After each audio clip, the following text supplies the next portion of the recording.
Good morning, team. It is your fearless leader here. At our managers meeting this week, or actually last week, we had talked about the idea of trying to continue to educate our team in a effective way, something that's quick and easy. So what we thought we'd do is we'd take some research that has been put out there in the last couple of years and just do a little quick synopsis of the research for you guys to listen to at will whenever you would like to do it. So I pulled up an article here that was just put out in 2019 in the latest Journal of Strength Conditioning, the combined effects of self-myofascial release and dynamic stretching on range of motion, jump, sprint, and agility performance. This particular study was done at the Department of Health, Physical Education, and Exercise Science at Columbus State University in Columbus, Georgia. What they did was they took a 6-minute protocol of self-massage using foam rollers mostly and some lacrosse balls in conjunction with a general warm-up and sport-specific dynamic stretching and see how it impacted flexibility and explosive performance in 14 collegiate athletes, female athletes. So the correlation here obviously is we're not working necessarily with highly trained athletes, but it does give us some credence into or as to why we do foam rolling, soft tissue work, and dynamic flexibility work. In this model, they actually used two separate protocols. One was the foam rolling and dynamic flexibility. The other was a long walk, 6-minute walk to take the place of the foam rolling, and some static stretching. And the results came back basically when they went through and reviewed the existing literature. There are basically 4 reasons as to why it is believed that soft tissue work or self-myofascial release works. The first being biomechanical, the second being physiological, the third being neurological, and the fourth being psychological. Biomechanical effects would include the breakdown of tissue adhesions and various improvements of pliability, which lead to increased ranges of motion and stiffness. Stiffness largely due to friction, shearing forces, and fluid exchange. The physiological effects would include alterations to blood flow, hormone activity. Neurological effects relate to changes in neurological and excitability. Alterations in sensation, pain, and tension.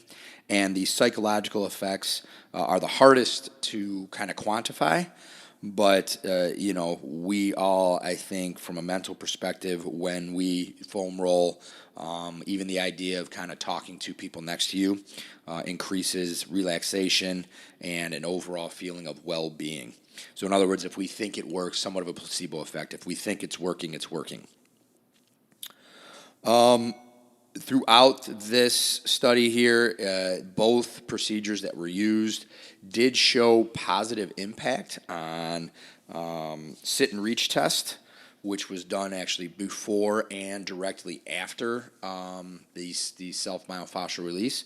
So the old school sit and reach, there were positive benefits of both a long walk and static stretching, as well as self-myofascial release and dynamic stretching. However, the group that did the self-myofascial stuff, along with the dynamic stuff, had greater increases in what we'd call static flexibility, or that sit and reach test. They also tested the short shuttle, which is the pro agility drill, the 5-10-5 drill, a squat jump, and then a counter movement jump. Actually, squat jump is a counter movement jump. A depth jump, excuse me. So those 3 protocols were used. And again, in all 3 of those protocols, athletes who were much more explosive after using the self-myofascial release and the dynamic flexibility protocol. However, again, to be noted that athletes did see an increase from baseline from doing the static stretching along with the long, slow walk. So both protocols actually work, just one is a little bit more beneficial. However, it also depends on the style of work that we're doing. whether it's anaerobic in nature or aerobic in nature. More of the explosive work that we have a tendency to do, we'll see greater benefits with self-myofascial release and dynamic flexibility, as opposed to doing aerobic-based work, which actually saw a greater increase in performance by doing a long, slow walk and some static stretching. Side note, there is some newer literature coming out about static stretching. Used to be the school of thought was that any static stretching prior to doing any type of lifting would decrease performance, it would decrease excitability of the motor neurons to create force or create contractile energy. And that is still the case if we were to do it directly before training. However, if you did static stretching, say 5, 10, 15 minutes, not 5, but probably 10 to 15 minutes prior to doing your lift, any type of deleterious effects of that stretching would be negated over the course of time once you started moving. So just a side note for people who are trying to increase flexibility, if you're going to do some flexibility work 20 minutes prior to your back squatting Olympic work, it could be somewhat beneficial. However, there is there's quite a bit of contradictory evidence, understanding that if we are trying to create explosive energy or greater contractile energy within the muscle fibers, it could be detrimental to make them too flexible. So that is a little side note there, but that is a quick synopsis, fam. If you want access to the research article, I'd be happy to give it to you. But again, this is something that we're going to throw out there every couple of weeks or so. Short in nature, something that you guys can just listen to on your own, but it'll give you some insight as to why we program some of the stuff that we do. Again, making sure that we're on the cutting edge of the literature that's coming out.